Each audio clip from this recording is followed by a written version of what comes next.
In 2014, you and John Joe McFadden published Life on the Edge, which, as I understand it, is the first popular book on quantum biology. But when we were talking before recording, you told me that quantum biology is also your current project, nine years later. So, Mm. what's going on at the University of Surrey right now?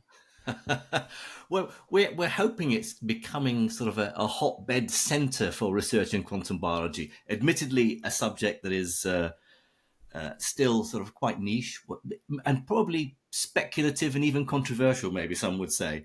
Actually, that my collaboration and discussions on whether quantum mechanics plays a role in biology with John Joe McFadden, who's a molecular biologist, I'm a theoretical physicist, actually goes back to the late 90s. we The story is that John Joe came to, so he's based at Surrey with me as well, but he's in the life sciences school. He came and gave a seminar in the physics department on whether quantum mechanics might, speculatively play an important functional role in biology. And most of my colleagues dismissed it. I decided that I'd want to chat to him a bit more about it. It sounded intriguing. And so we've been dabbling with it since then. 2014, we published the popular science book on it, as you say, Life on the Edge. Still, I think, the only popular science book on quantum biology. But by that point, we had started to get a bit more serious. So my background in theoretical physics and nuclear physics was, I was ready to shift my interests, and John Joe likewise. And so, we got funding, we got grad students, we got research grants, and today it's something that I'm actually, sort of some fraction of my research activity is looking seriously at these quantum effects in biology. Hmm. Yeah, you mentioned immediately that it's very niche, and I should add that relative to fields like quantum mechanics, which have had time to get into the zeitgeist, it's still quite nascent. So Yeah, I think it would behoove us to start out with just some of the basics. And sure. if we live in a quantum mechanical world, then isn't all biology quantum? So what distinguishes the sorts of problems and approaches in this field from the more familiar dimensions of biology? Yeah, I mean that's a good point, and it's something that people sort of that's the most people's initial reaction. Everything is made of atoms, and so if atoms obey the rules of quantum mechanics, then of course, at some point, if you dig deep enough, life will also obey those rules. That's not what's meant by quantum biology in this sense, and we have to be careful because it treads this not dangerous, but rather controversial path, because as soon as you start talking about quantum mechanics and life, those who probably haven't studied quantum mechanics very quickly think, oh, okay, so that you said quantum mechanics explaining consciousness, or quantum Mm. mechanics, will explain all sorts of wacky woo-woo stuff. Oh, it explains telepathy and telepathy is the favorite one because quantum entanglement. Oh, that's why twins can. So you sort of have to sort of draw back from that. Physicists and chemists have been used to quantum mechanics. We've had almost a century now, and we use quantum mechanics every day. Without it, we wouldn't have developed much of our modern world. Um, Biologists have, by and large, not worried or bothered about quantum mechanics. The point about quantum biology is not that down at the level of the chemical bonds that hold biomolecules together inside living cells must obey some sort of quantized rules. Yet, of course, but that's chemistry, right? And the chemist will say, what's all the fuss about? It's more that there seems to be evidence that there are certain processes, quantum processes, that take place inside living cells, quantum tunneling, quantum entanglement, long-lived quantum coherence that are Mm. unexpected, right? Because the usual argument is, hang on a minute, quantum mechanics is, quantum effects are ephemeral, they're very delicate. We work hard to maintain quantum effects in our physics laboratories. We're trying to build quantum computers that don't, decohere very, very quickly. You're telling me inside a hot, noisy, complex living cell, these quantum effects can play a functional role? Well, it seems like the evidence suggests that, yes, maybe they do. And for me, that, I mean, may not be, may turn out to be complete red herring, but for me, it's so fascinating and so interesting that it's a worthwhile thing to do, to study it carefully to see what the truth is. Hmm. Well, I actually, in a relatively, just going back to the first thing you said, in a relatively recent podcast, I just learned that quantum Bigfoot is a thing. So there are no Wow. limits to which quantum terminology can be applied. But Yeah, it's a worry. I mean, I blame a lot of the physicists in the late 60s, early 70s who were all high on LSD. And all, they thought, quantum weirdness became almost like a cult, mythical connection with Eastern mysticism, and was trying to shake that off. Quantum mechanics is a serious description of the subatomic world.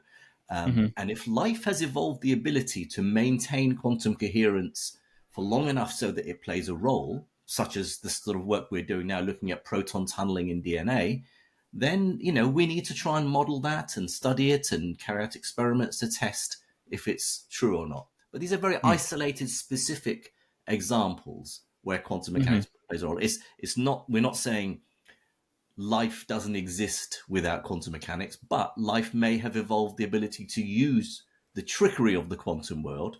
And why wouldn't it if that gave it an advantage? Right, absolutely. I'd like to hold off on the tunneling, the entanglement, and Sure. coherence, which latter phenomenon I understand is quite important to your current work on the arrow of time, just for the moment, because first there were some interesting conceptual difficulties that I encountered when I was reading your work and preparing for this, and I was wondering what some of the technical difficulties are that come with the territory of blending quantum mechanics and life. So I saw that there were, specific difficulties involving studying quantum processes in living tissue. Yes, it's all very well, theorists like me working with computational chemists and running computer simulations, um, uh, deciding that we want to look at a simple process. So you isolate it, the spherical cow in a vacuum business. Mm.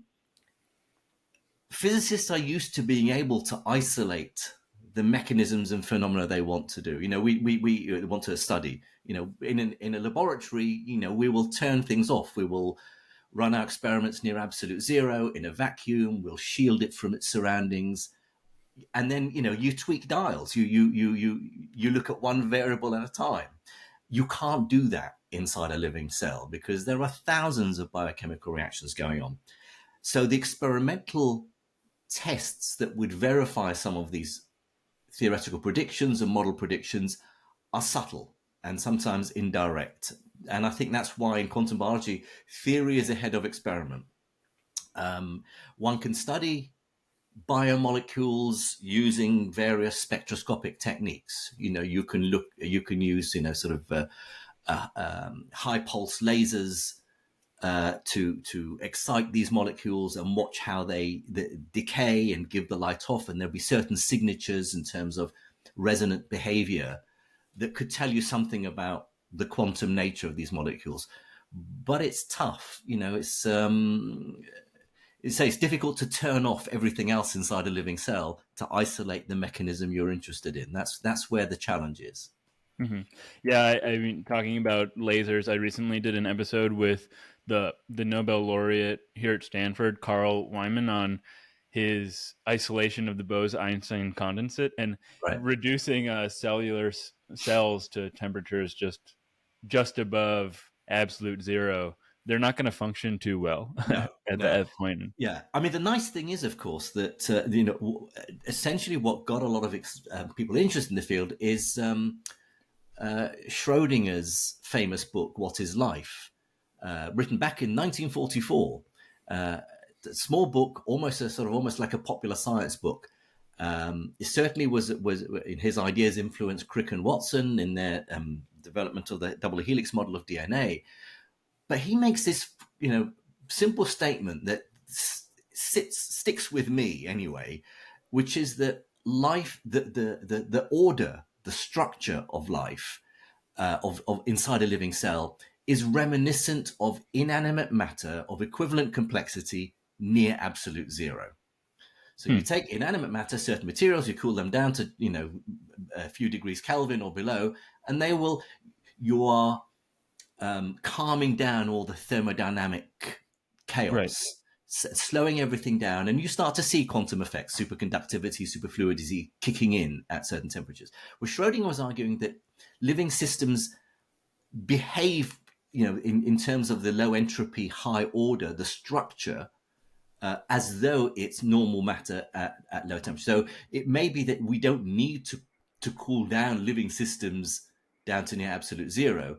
They are exhibiting the sort of structure and behavior anyway that you would see in inanimate matter that's very cold. I don't want to jump too far ahead, but is this line of reasoning, was it influential to you in beginning this work on the arrow of time and life? Life somehow, at least locally, seems to counteract entropy to some extent. Yes, I think a lot of physicists and chemists and philosophers, there is something about the mystery of life that is sort of intangible, but it's fascinating. There was a recent paper in Nature on what's called assembly theory. It is a new idea in chemistry that it works out the likelihood that chemistry can become biology. What's the probability that you can get complexity emerging from simple building together simple atoms and molecules? And I think the excitement there is that we have to admit we still don't know how chemistry becomes biology.